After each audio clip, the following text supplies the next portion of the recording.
বিয়ের আগে অনেক কিছু দেখা হয়, রূপ, পরিবার, আয়, শিক্ষা, কিন্তু একটা জিনিস আমরা অনেকেই দেখি না, সেটা হলো রক্ত পরীক্ষা।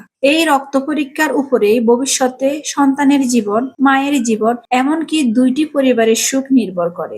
সহজ উদাহরণ, যেমন আপনার নাম আর বাবার নাম থাকে, তেমনি রক্তেরও দুইটা নাম থাকে, এ পজিটিভ ও পজিটিভ। এইভাবে আর এস হলো রক্তের ভেতরে একটা চিহ্ন। কারো রক্তে থাকলে তাকে বলে পজিটিভ, আর কারো রক্তে না থাকলে তাকে বলে নেগেটিভ। ও প্লাস মানে ও পজিটিভ, ও মাইনাস মানে ও নেগেটিভ। কখন সমস্যা হয়? যদি মহিলার নেগেটিভ এবং পুরুষ পজিটিভ, বিয়ের পর সন্তানের রক্ত বাবার মতো পজিটিভ হলে মায়ের শরীর এটাকে বাইরের জিনিস মনে করে। ভবিষ্যতে গর্ভধারণের সমস্যা হয়, গর্ভে বাচ্চা মারা যায়, বাচ্চা দুর্বল জন্মানো, রক্ত স্বল্পতা, বাচ্চার জন্ডিস, ভবিষ্যতে গর্ভধারণের ঝুঁকি, এইসব সমস্যা হতে পারে। সমাধান খুব সহজ, বিয়ের আগে শুধু রক্ত পরীক্ষা। যদি আরএস মিস্টেক্স হয়, তখন মা গর্ভধারণ করলে একটি ইনজেকশন অ্যান্টি ডি দিলেই সমস্যা শেষ। অ্যান্টি ডি ইনজেকশন এটা এক ধরনের সুরক্ষা টিকা। যদি মহিলা নেগেটিভ হন আর বাচ্চা পজিটিভ হয়, তাহলে এই ইনজেকশন দিলে ভবিষ্যতে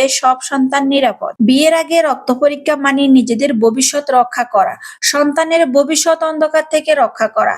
একটি 200 টাকার পরীক্ষা, কিন্তু এটি পুরো পরিবারের সুখ বাঁচাতে পারে।